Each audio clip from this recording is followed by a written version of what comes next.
Hey guys, welcome back. Today on my 2012 WRX we're going to be installing a sandwich plate adapter. For those that don't know what a sandwich plate adapter is, so here's a Subaru oil filter. Most of the time, if you guys have ever done an oil change on your car, you unscrew this from the block and screw it to the bottom of it. So what a sandwich plate adapter allows you to do is it has these ports right here that are drilled out of it, and you can actually put in a oil pressure, temperature, and sensor unit is what I'm going to be using today. So you get an adapter like this. So it screws on through this onto your original part. So this is the engine, you would screw this on here, so this is plus for the block, and then you can screw in your oil filter. That way you can still have your oil actually filtered, and you don't have to do anything crazy like drilling into your block or oil pan to get your oil pressure and temperature sensor. So today for this project, I've got some tools laid out here. So for what we need today is a 14mm wrench, 13mm wrench, 7/8" wrench, some red thread locker, Teflon tape, then a 1-inch socket and adapter. So right now what I'm going to do is I'm going to go drop the skid plate, drain the oil, remove the oil filter, let all the oil get out of the car, and then I'll start the install. So if you don't actually have a WRX and want to watch that part of it, you just want to skip the install of the sandwich plate, I'll put a little tab so you can just skip up to that. But otherwise, let's get started with the install. Alright, so the first part is we've got to get this wheel off. I'm going to be trying to use as many normal hand tools as I can because I have air tools and power tools in here, but I know everybody doesn't have those, so if you want to do this with normal stuff, that's what we go for. So I'm using a regular breaker bar. This is a 19mm. So I do have a super wheel lock on here, so do this. Make sure when you're taking your wheels off, you pop the lug nuts off before you raise it. Otherwise, you're going to have either somebody holding the brake or put it back down to actually be able to break the lug nuts. So there we go.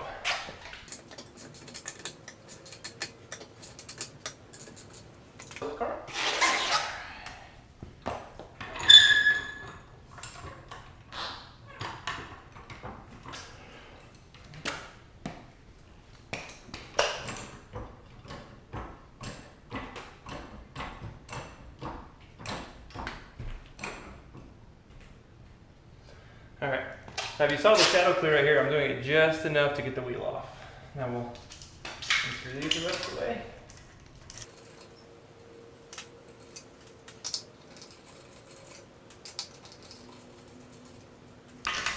So the reason I'm taking this wheel off is twofold. One, it's going to be much easier access to get the skid plate off, and two, it's going to give you guys a little bit better visibility when I'm working underneath the car. I'm also going to have the car jacked up because for the oil pan that I have, that one right there, it's too big to actually fit underneath the bumper and everything while the car is fully lowered on the ground.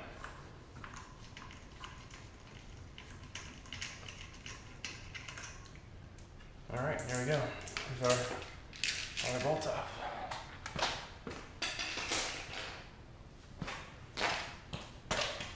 And there's our wheel. Right off. Alright. Next step is going to be there's a little tab in here I'm going to pop off, and I'm going to slide underneath here and unscrew the rest of this stuff so we can get the skid plate down. I'll show you the tools we got to do that for just a second. Alright, so here's the screwdriver I got, just a normal little flathead. Pretty sure it's 12mm. I'll correct it if it's not, but I got a 12mm extension because there's a couple bolts on there to get off. And I like to always use a pair of safety glasses when working underneath the car. It's real common that you'll have dirt and debris all collect on top of that, and you don't want that stuff falling down in your eyes when you're trying to take this off. Sucks to be getting underneath the car, start a project getting a face full of dirt, so safety first. Alright, so first thing off is we gotta get this little guy right out of here. This one of the tabs holding it to the side, so.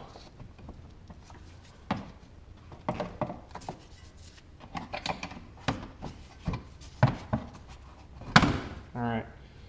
So this is one of the two-piece tabs. You can actually pull it apart if you need to, but we will have to put it back in there, but that's how it does.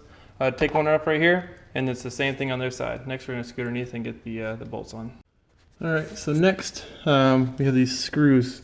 So right here, so it was a 12mm, so we'll get this screw off here.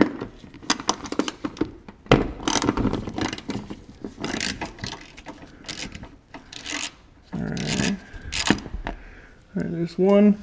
And if you follow along the other side, all the way over here, right here, there's this second one I was talking about.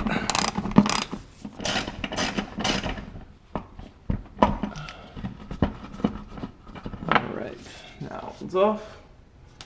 And we got one more screw right here.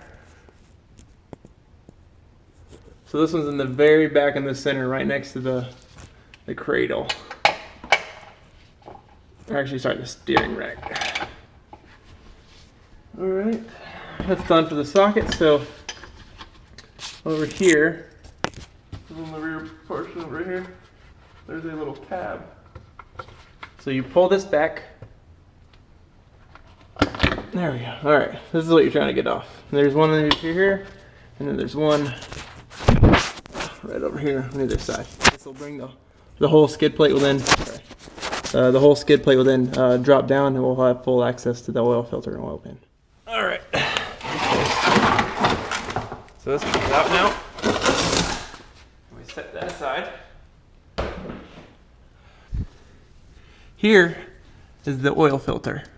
So I said it mates up to the block, so we're going to actually unscrew this, put the adapter there, and put this in here, and we're going to orientate the sandwich plate so that the header right here, this is where the exhaust gas comes out, it gets really hot, doesn't interfere with that so they don't actually get burned.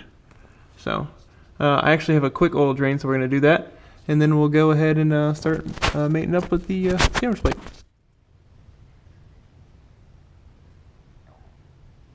I just want to show you guys something. So, like I said, I had a built block earlier. This is a brand new built block. It has like 60 miles on it. So the reason you have to break in a built block is because it eats a lot of oil, and it actually has to wear the forged parts to do itself.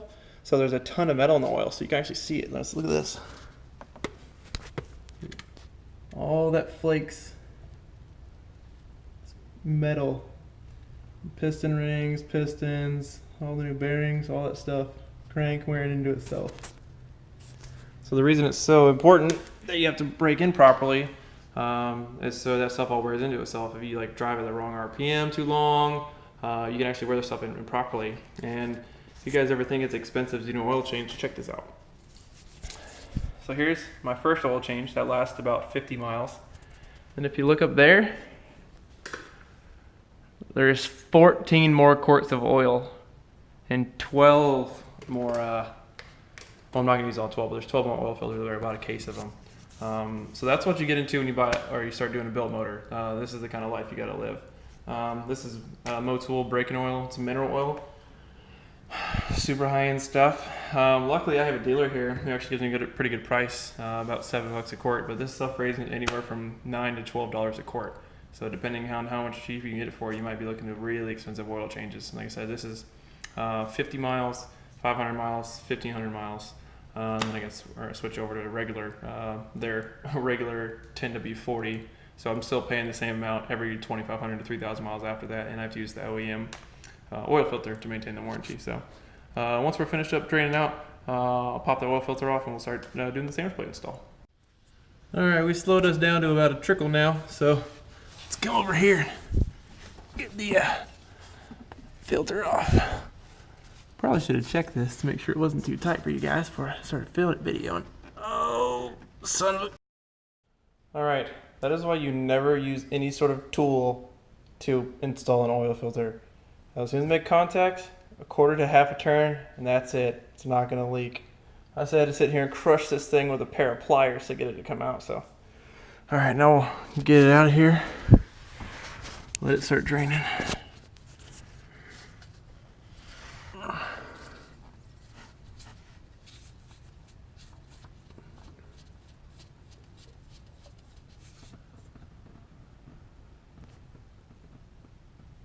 Alright. This is what you do with your engine cold. All that oil getting all over the header there. Alright. Probably a ton of... Oh yeah, you can see all the metal all in that thing. Alright. So I was saying we'll let this drain out and then we'll clean it up and then we'll start installing the adapter. Alright, while all that awesomeness is going on down there, I'm going to start prepping the other stuff. Alright, so first, here's the oil pressure switch, and I've got some Teflon tape. So the way I like to do Teflon is I like to actually wrap it so that when you're screwing it in, the threads are going with it. So here, we'll show you what I'm talking about.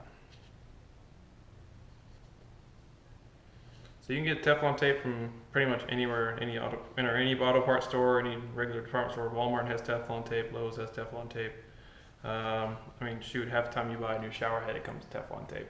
So, all right, so we're gonna have a nice, clean, wide part here, and you're just gonna roll it with the threads.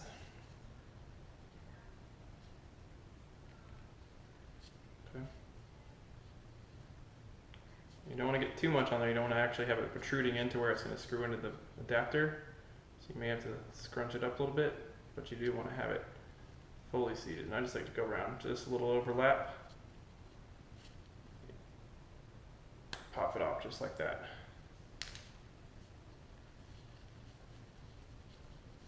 So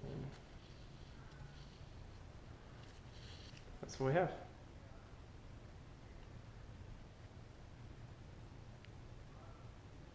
Alright, clean this up a bit, get that little bit off there at the end of the thread. Because we don't want that exposed to oil fully.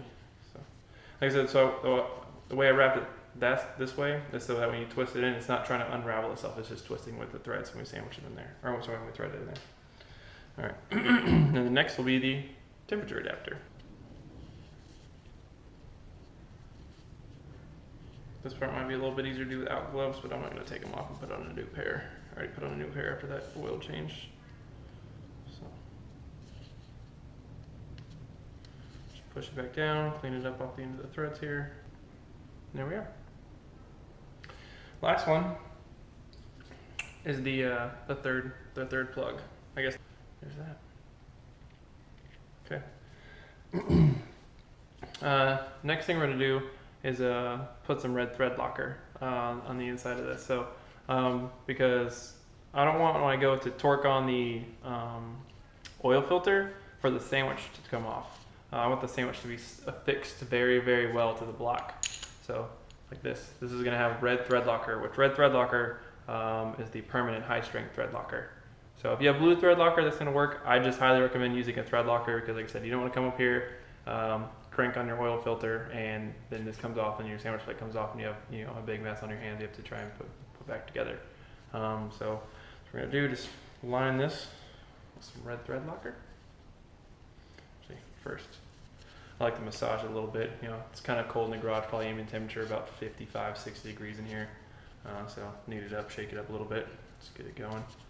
That way we're not like, just put something that's not mixed in here. Does this help? No idea, but I do it every time. I feel like there's a lot of mechanics are, a lot of people are just tedious and get worked in a way. All right. So just gonna start rolling it around there, and then we'll put it on the car. So I got a little bit too much in here. I'm actually gonna wipe some of it out and just spread it around, but you get the idea. It's just, you just got some thread locker in there just to be able to assist with the holding the threads. All right, let's get back underneath the car and So I've already put my I positioned my sensors where I'd like them to be, which holes I'd like them to go on. So let's go on and put this adapter on. Start screwing it on. All right. Actually, I need to tighten this one up first before I do it. So I'm actually going to pop this back off. Now that we've verified fitment, I'm going to pop it off. I'm going to torque all those down, and then we'll go from there. All right, now that we've gotten these all torqued down, let's go ahead and do the final install. I know it's kind of close to the header. I'm going to run it along the same exact way that the oxygen, or this is actually air-fuel ratio sensor wire is. And this one, shouldn't be a big deal at all. This is just a timing cover. There's just a timing belt in here, nothing really hot. So I'll make sure to get it over here. If I have a problem with it, I'll just loom it even more, and that way we'll avoid having any catastrophic failure or meltages or anything like that, so we get bad inputs. So all right, let's go ahead and crank her on down. Oh, spin it a little bit. Put on. All right, I pre-filled this filter about halfway. Now we're gonna screw it on.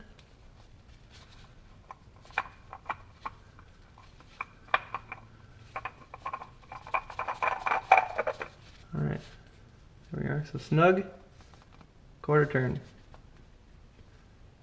All right, half turn. There we go. I don't think we have any promenade.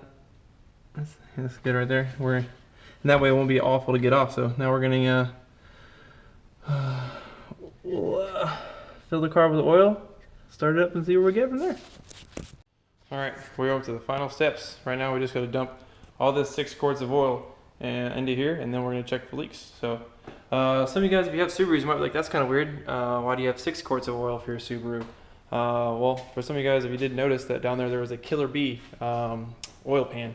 Those things are expanded so that they have less chance of oil starvation. So that's what that's at. So right now we're putting the oil in. Then we're gonna go check for some leaks.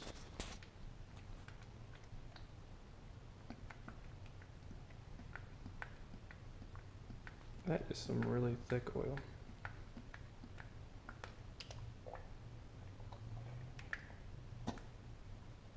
And yes, I did shut the plug on the oil pan if you were wondering.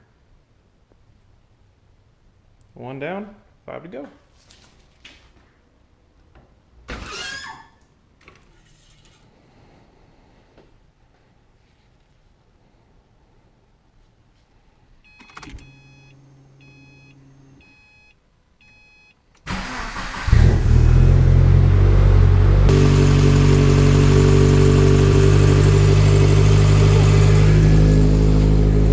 Starting to feel that heat coming off the engine. Oh yeah, see, I talked about that oil is burning off already.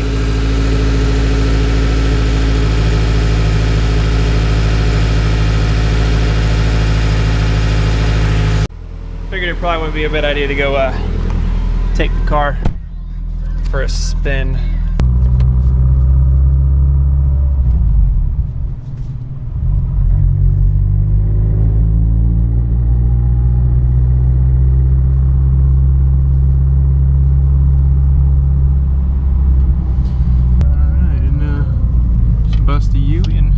Back to the house.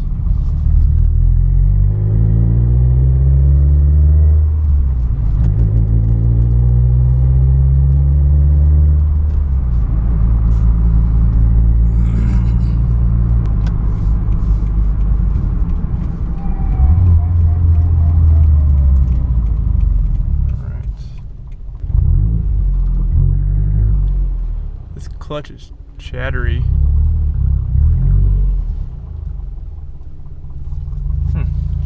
Keeps getting real rich. Everything I looks at looks good.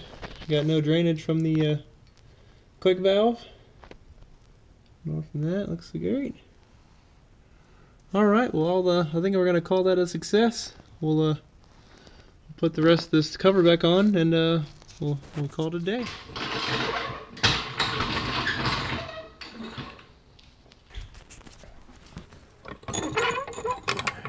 There's your jacking point right at that pinch weld. Anybody's curious. I know I said I was gonna use normal tools, but you guys saw me take it off before normal tools, so I'm gonna speed it up.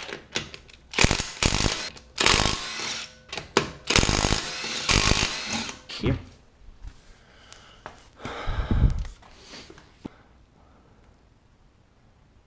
Looks great.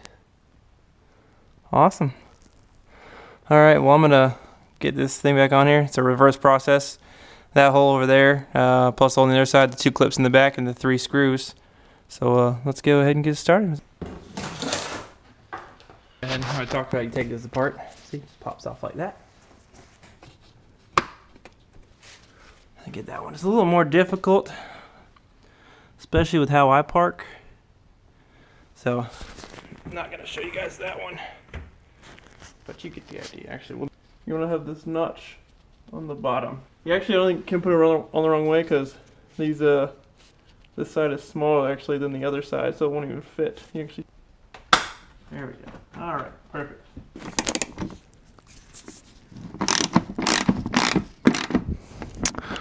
Awesome. All right, that's that. And I'm going to be torquing these down to 75 foot-pounds.